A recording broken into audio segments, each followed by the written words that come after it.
నమస్కారం. మన జీవితంలో చాలాసార్లు నేను చేస్తున్నది సరైనదేనా? ఎందుకు మనసుకు శాంతి లేదు?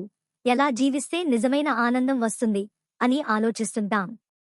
భగవద్గీతలో 351 నుండి 400 వరకు ఉన్న శ్లోకాల భావం, మనిషి మనసు, ఆలోచనలు, కోరికలు, కర్మలు, భక్తి ఇవన్నీ ఎలా ఉండాలో అద్భుతంగా చెబుతుంది. ఈ భాగంలో శ్రీకృష్ణుడు ఒక గొప్ప విషయం చెబుతున్నాడు. బయట ప్రపంచాన్ని మార్చడం కంటే ముందుగా మన మనసును మార్చుకోవాలి. ఇప్పుడు ఆ దివ్యమైన భావాన్ని చాలా సులభంగా మన రోజువారీ జీవితానికి దగ్గరగా అర్థం చేసుకుందాం. మనిషి జీవితంలో ఎక్కువ సమస్యలు బయట వల్ల రావు. మన ఆలోచనలు, కోరికలు, అహంకారం వల్లే వస్తాయి. ఎవరైనా మనల్ని తప్పుగా మాట్లాడితే మనకు కోపం వస్తుంది. ఎవరైనా మనకంటే బాగా ఎదిగితే అసూయ వస్తుంది. మన కోరిక నెరవేరకపోతే బాధ వస్తుంది. అంటే మన శాంతిని బయట ప్రపంచం తీసుకుపోవడం లేదు. మన మనసే దానిని వదిలేస్తోంది. మనసును నియంత్రించగలిగినవాడు నిజమైన విజేత. ఎంత పెద్ద శత్రువునైనా గెలవచ్చు, కానీ తన కోపాన్ని, ఆశలను, భయాలను గెలిచినవాడే నిజంగా గొప్పవాడు. ఈ ప్రపంచంలో ప్రతి ఒక్కరూ ఏదో ఒకటి సంపాదించడానికి పరిగెడుతున్నారు.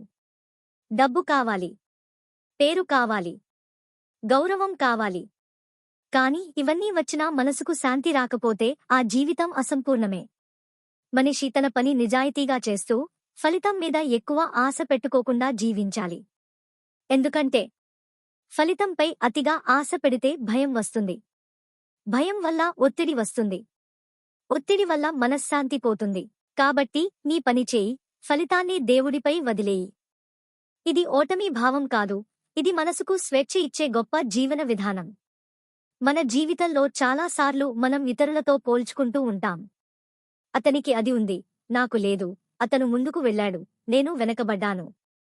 ఈ పోలికలే మన ఆనందాన్ని నాశనం చేస్తాయి. ప్రతి మనిషి ప్రయాణం వేరు. ప్రతి ఒక్కరి కర్మ, పరిస్థితి, సమయం వేరు. కాబట్టి ఇతరుల జీవితాన్ని చూసి బాధపడకుండా మన జీవితాన్ని మెరుగుపరుచుకోవడంపై దృష్టి పెట్టాలి. అలాగే భక్తి అంటే కేవలం పూజలు చేయడం కాదు. మన హృదయంలో వినయం ఉండటం, ప్రేమ ఉండటం, ఎవరికి హాని చేయకుండా జీవించడం. ఇవే నిజమైన భక్తి లక్షణాలు. ఎవరైనా దేవుడి ముందు గంటల తరబడి నిలబడొచ్చు, కాని బయటికి వచ్చాక ఇతరులను బాధపెడితే ఆ భక్తికి విలువ ఉండదు. ప్రతి జీవిలో దేవుణ్ణి చూడగలిగితేనే నిజమైన ఆధ్యాత్మికత వస్తుంది. మనిషి తనలోని అహంకారాన్ని తగ్గించుకుంటేనే జీవితంలో శాంతి పెరుగుతుంది. నేనే గొప్ప, నాదే సరైనది, నాకే గెలుపు కావాలి అనే భావనలు మనిషిని ఒంటరిగా చేస్తాయి. కానీ వినయం ఉన్నవాడు ఎక్కడైనా ప్రేమను పొందుతాడు. ఈ భాగంలో కృష్ణుడు ఇంకో గొప్ప సత్యం చెబుతున్నాడు. మనసు ఎప్పుడూ చంచలంగా ఉంటుంది. ఒక క్షణం ఆనందం, మరో క్షణం బాధ, ఒకరోజు ధైర్యం, మరుసటి రోజు భయం. అందుకే మనసును ప్రతిరోజూ మంచి ఆలోచనలతో శిక్షణ ఇవ్వాలి. ఎలా శరీరానికి వ్యాయామం అవసరమో అలాగే మనసుకు ధ్యానం, మంచి ఆలోచనలు, ప్రశాంతత అవసరం.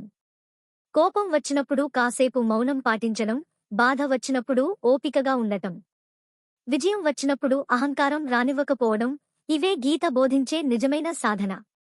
మనిషి తన ఇంద్రియాలకు బానిస కాకూడదు.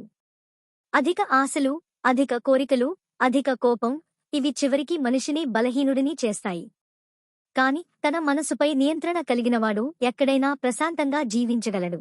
ఈ ప్రపంచంలో శాశ్వతమైనది ఏదీ లేదు. డబ్బు, అందం, పదవి, శరీరం ఇవన్నీ ఒకరోజు మారిపోతాయి. కాని మంచి మనసు, మంచి కర్మ, ప్రేమతో చేసిన సహాయం ఇవే జీవితానికి నిజమైన విలువను ఇస్తాయి. జీవితంలో ఎంత సమస్యలు వచ్చినా ధర్మాన్ని వదలకండి. మనసును శాంతిగా ఉంచండి. స్వార్థం తగ్గించండి. దేవుడిపై విశ్వాసం పెట్టండి. మీ పని నిజాయితీగా చేయండి. అలా జీవించినవాడికి భయం తగ్గుతుంది, మనశ్శాంతి పెరుగుతుంది, జీవితం అర్థవంతంగా మారుతుంది. ఇదే భగవద్గీత 351 నుండి 400 శ్లోకాల అందమైన జీవన సందేశం. మనసును గెలిచినవాడే నిజమైన యోధుడు అని శ్రీకృష్ణుడు మనకు గుర్తు చేస్తున్నాడు. ఈ వీడియో మీకు నచ్చితే లైక్ చేయండి, షేర్ చేయండి. ఇంకా ఇలాంటి భగవద్గీత జ్ఞానం కోసం సబ్స్క్రైబ్ చేయడం మర్చిపోవద్దు.